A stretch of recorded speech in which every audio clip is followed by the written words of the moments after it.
네, 안녕하세요. 선월기입니다. 오늘 멤버십 새로 가입해주신 분이 계십니다. 만카이님과 프로 DS 리님인데, 이렇게 멤버십 가입해주셔서 너무 감사드리고요. 계속 멤버십 유지해주시는 모든 분들 다들 너무 감사드립니다. 앞으로도 열심히 하도록 하겠습니다. 오늘 하루 또 고생 많으셨습니다. 오늘은 30대라고 하면은 평균 얼마 정도를 모아놔야 하는지에 대한 이야기를 한번 해보려고 하는데요. 사실 정확한 팩트를 또 위해서 통계청 자료를 가져올 수밖에 없었습니다. 통계청의 가구주 연령별 가구 자산과 가구 부채와 가구 순자산 지표에 따르면 2024년 기준에 30살에서 39살까지 가구주의 가구 순자산 평균값이 약 3,617만 원이라고 말하고 있습니다. 생각보다 적다고 할 수 있어서 민간 지표 리포트도 있거든요. 거기에서 보면 30대 평균 순자산이 2억 8천만 원이고 중위값, 그 중에서 이제 정가운데 값이 약 1억 4천만 원이라는 추정치가 있는데, 사실 이게 좀 두 개의 수치가 괴리가 너무 커서 3,600만 원과 1억 4천만 원 사이를 또 보면 8,800만 원 정도 되거든요. 근데 사실 저는 평균의 함정이라고 생각을 하고 30대 평균 순자산이 한 5천만 원이 안 된다고 보는 입장입니다. 그리고 더 정확한 통계청에서 말하는 3,600만 원이 더 정확한 정보라고 생각을 하고 있습니다. 대부분의 가구들의 자산이 부동산과 현금이 조금 있는 것과 또 합친다고 하면은 부채를 빼고 난 순자산은 그렇게 많지 않은 거죠. 돈 얘기를 하면은 생각보다 많은 분들이 10억 이상을 가지신 분들이나 몇 억은 기본이신 분들이 댓글에 많이 달아주셔서 굉장히 놀라고 있긴 합니다. 뭐 그렇습니다. 다시 또 본론으로 돌아오면 2024년의 통계청 자료에 따르면 대한민국 30대 가구주의 평균 순자산은 3,617만 원 수준이라면 이 수치가 부동산과 금융자산 그리고 차량도 이제 보고 예금, 주식 등을 모두 합한 자산에서 부채를 뺀 순자산을 의미합니다. 즉 모든 자산을 팔고 네팅했을 때 또 모든 빚을 갚았을 때 남는 돈이 평균 3,600만 원이라는 뜻입니다.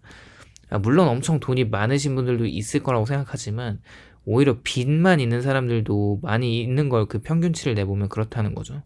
이 수치가 단순한 숫자 이상의 충격을 주는 것 같기도 한데, 청년층이 사실 학자금이나 전세자금 대출이나 결혼비용, 뭐 육아비용 등으로 허덕이면서 부채 사회에 내몰려 있다는 현실을 보여주고 있고요.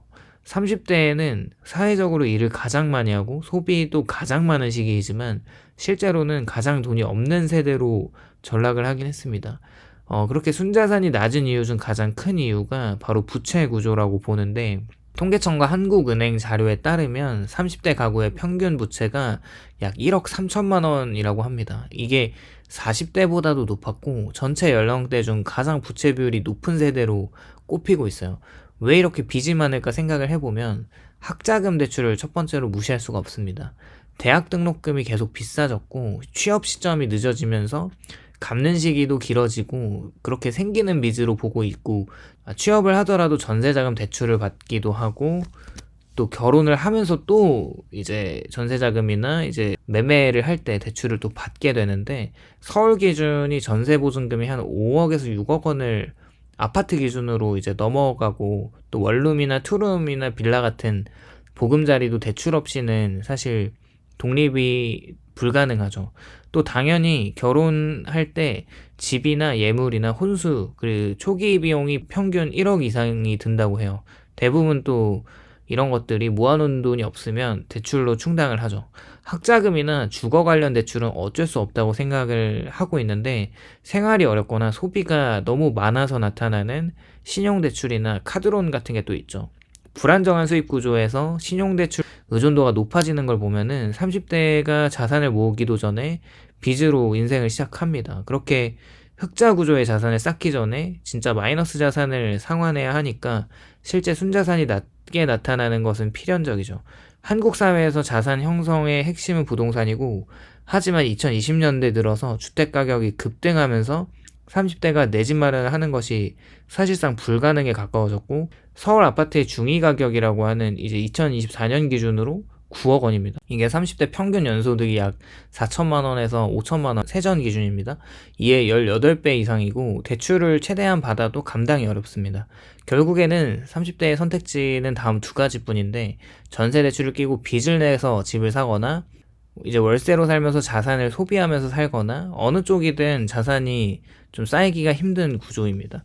집값이 계속 오르던 시절에 50대나 60대는 부동산으로 순자산이 급증했지만 30대는 같은 게임에 참여할 수 없는 세대가 되었고 또 하나의 구조적인 이유는 사회 진입 시점이 늦어진 것인데 과거에 1980년도에서 90년대까지 대학을 졸업하자마자 22살부터 24살 정도의 직장을 얻고 20대 중반부터 돈을 벌기 시작했지만 지금의 30대는 대학원이나 취업을 계속 재도전하고 공무원을 준비하거나 스펙을 쌓는 등으로 인해서 첫 월급을 받는 나이가 28살에서 30살 정도로 늦어졌습니다.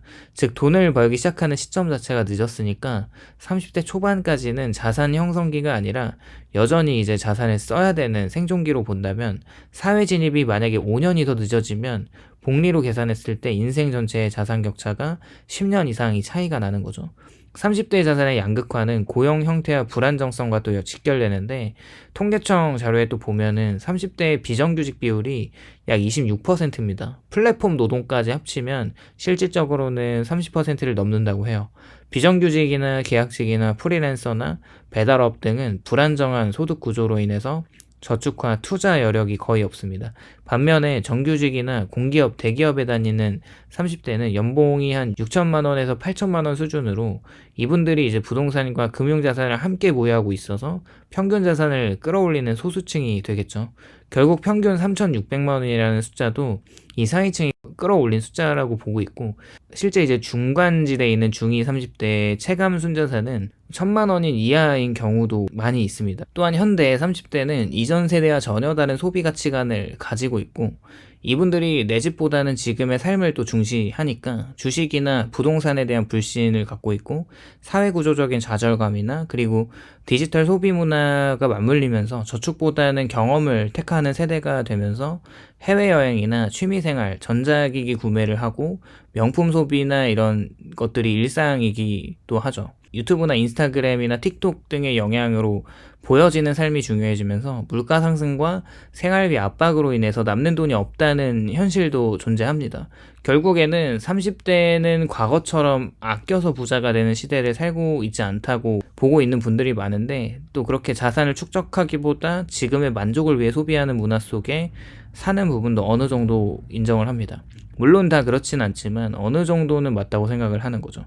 사실 30대에 돈을 모을 수 있는 수단은 투자라고 다들 생각을 하는 것 같아서 대한민국의 3명 중에 1명이 투자를 한다고 생각하면 오히려 30대가 더 많은 비율의 사람들이 투자를 하고 있다고 생각을 하는데요. 2020년대 들어서 주식 투자나 코인 투자가 대중화가 되었고 사실 적립식으로 모아가는 거 말고 선물 시장에서 플레이하면서 이제 롱과 숏을 맞추는 투자와 비투가 또 늘어나면서 오히려 모아놓은 돈을 다 잃기도 하는 현상이 엄청 많았죠. 그렇게 30대의 투자 경험은 대부분 짧고 변동성이 큰 시장 속에서 손실로 끝나고 이번에 코인 시장에서 나온 청산 규모만 162억 달러가 청산되면서 수억이 이제 공중분해된 분들을 보면 빚을 내서 투자한 사람은 오히려 부채가 늘어났고 겁이 나서 현금만 쥔 사람은 자산이 불어나지 못하는 두 가지의 역설적인 현상이 나타났습니다. 결국엔 빚이라도 안 지면 다행인 상황으로 자산이 늘지 않는 구조가 고착화된 거죠. 단기 투자 중심의 문화가 자산 격차를 더 벌린 요인으로 작용을 했다고 보고 또 물가 상승은 자산 형성을 더욱 어렵게 만들고 있는데 2010년부터 그나마 물가 상승률이 2% 정도였던 상황과 달리 20년에서 24년 사이에는 식료품이나 전세, 유류비나 공공요금이 대부분 생활비가 30에서 50% 이상 올랐습니다. 반면에 임금 상승률이 연평균 2에서 3% 수준에 불과하고 명목소득은 늘긴 했지만 실질소득이 줄어들면서 저축 여력이 또 사라지니까 30대가 돈을 벌면 쓰는 구조에서는 벗어날 수 없게 되는 거죠. 심지어 안전하고 높은 금리의 파킹 통장이나 MMF 같은 곳에 돈을 넣어도 금리보다 물가 상승률이 높아지면서 자산이 실질적으로 마이너스가 됩니다. 30대 순자산이 3,600만 원이라는 수치를 뭔가 개인의 무능으로만은 볼 수 없는 것 같고 이게 단순한 경제 현상은 또 아니고 세대의 어떤 구조적인 불균형의 결과라고도 말할 수 있겠죠. 그럼에도 할 수 있는 거는 마른 수건에서 물을 짜내야 하는 심정으로 계속 아끼고 모을 수밖에 없다는 생각을 하고 있어요. 부채 관리를 철저히 하면서 신용카드나 카드론이나 고금리 부채가 있으면 그걸 그냥 빨리 없애고 줄여나가는 것이 최우선이고, 지속적인 물가 상승률보다는 훨씬 높은 현금 흐름을 확보하면서 MMF나 파킹 통장이나 배당 ETF 등으로 안정적인 이자 수입을 확보하는 것과, 단기 매매보다는 장기 복리 중심의 투자로 전환하고 그 부업을 계속하고 기술을 습득을 해서 실질 소득을 높이는 전략을 실시하고, 청년이라면 이 청년희망적금이나 청년 내일 채용공제 같은 제도적인 지원을 적극 활용하면서 돈을 계속 모으는 수밖에 없다고 생각하고 있습니다. 30대의 현실은 암울해 보이긴 하지만 그래도 시간이라는 무기가 있기 때문에 충분히 이 어려움을 성실함의 무기로 극복할 수 있다고 생각합니다. 다들 어려운 시기에 화이팅 하시기를 바라면서 오늘도 영상 시청해 주셔서 감사드리고, 공감이 되셨다면 좋아요와 구독을 부탁드립니다. 감사합니다.